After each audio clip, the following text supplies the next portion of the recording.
most controversial title of all time, I present to you Manhunt 2. Let's dive into its history. Back in the article right here, it says that the person that was playing it and he killed like his friend or something was obsessed with this game, and then that resulted in the banning of the game in Britain. And I think thousands of people of all ages got called for their copies. Even for the second one, thousands of people got called for their copies.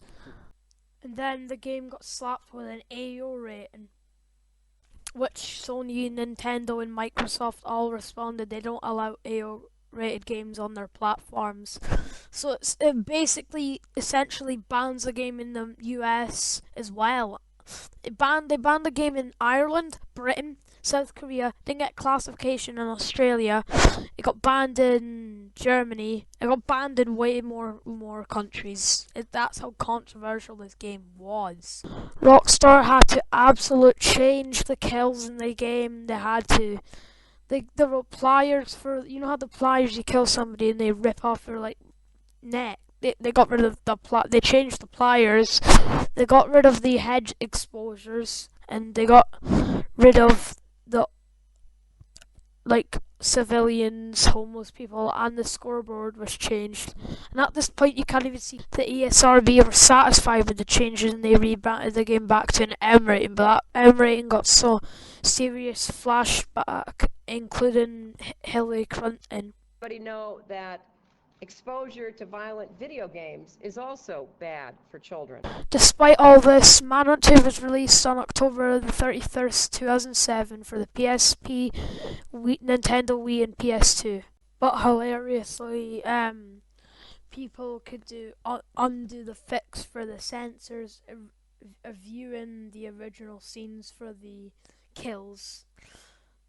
Now I'm going to show you some news stations putting out their concern for the game. Manhunt 2. Players take the role of an escapee from a mental institution on a killing rampage. Described as callous, bleak and full of unrelenting violence, it's just been banned in Britain for the second time.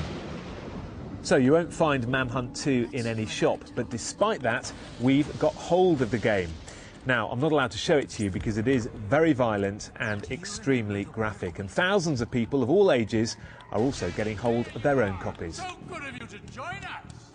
As part of a Sky News investigation, we downloaded a leaked copy from the internet, playing it on a modified PlayStation. You play a killer. There's no victim to sympathise with, there's no sort of particularly complex storyline. You simply go around killing people in extraordinarily violent ways, and it's from that you're meant to derive entertainment. There's no moral framework around it. The game's been deemed unsuitable even for an 18 certificate, yet with a little technical knowledge anyone can play it.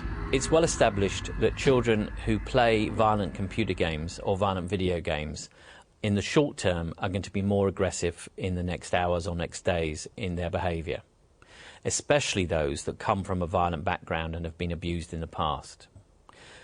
We need to control access, but banning is not the way to control the access, because out of curiosity they just download it from the internet. Manhunt 2 is made by huge game manufacturer Rockstar. It accepts a preview copy of the game got into the wrong hands. That was an illegal criminal activity on the part of an employee of a company that happened to have access to the code. That person, without naming names, has been sacked and proceedings are taking place. Rockstar says it makes such games for adults only and can't be responsible if the young or vulnerable get hold of it. The only people that can regulate against that are parents, are guardians and those responsible for their children. Rockstar's appealing against the British Board of Film Classification ban. The company says it has every right to make such games, even if some find them unpalatable. Jonathan Samuels, Sky News. Was Manhunt 2 really a title worth fighting for? In my opinion, no.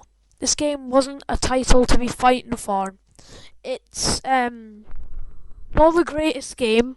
Metacritic has got like 67 reviews on it. The game is rare. It's rare. It's extremely hard to find. For a good conditioned one, it's really hard. This game wasn't really. I'm sorry, I've seen worse games that are way gorier with than Manhunt 2. Ignore what the hell I said about this game's not worth a title fighting for. It's in the middle. It's not worth trying to get a chip for it. An emulator takes like a long time to try and emulate this game. It's not worth it for that, but it's a great game in general. I recommend playing it. In the kills I'm gonna mention a bit now. In the beta version, it was so much more aggressive. The beta versions took quite longer instead of the PC version, for example. This game, sometimes it's a little bit of a hit and miss for me. I actually played it on my channel. You can go and watch that video if you want to right now, or just continue listening, whatever you want to. The game, if you're looking at eBay pricing for this game, you're looking at about £60, or for a great condition one, nearly £100. Now we're in 2022, almost 2023, and we've not seen Manhunt 3 yet. Most likely will not be one since the controversy towards the game, and plus they make millions off Grand Theft Auto. That's my video anyways. See you guys. Dylan's Gaming 48 is out.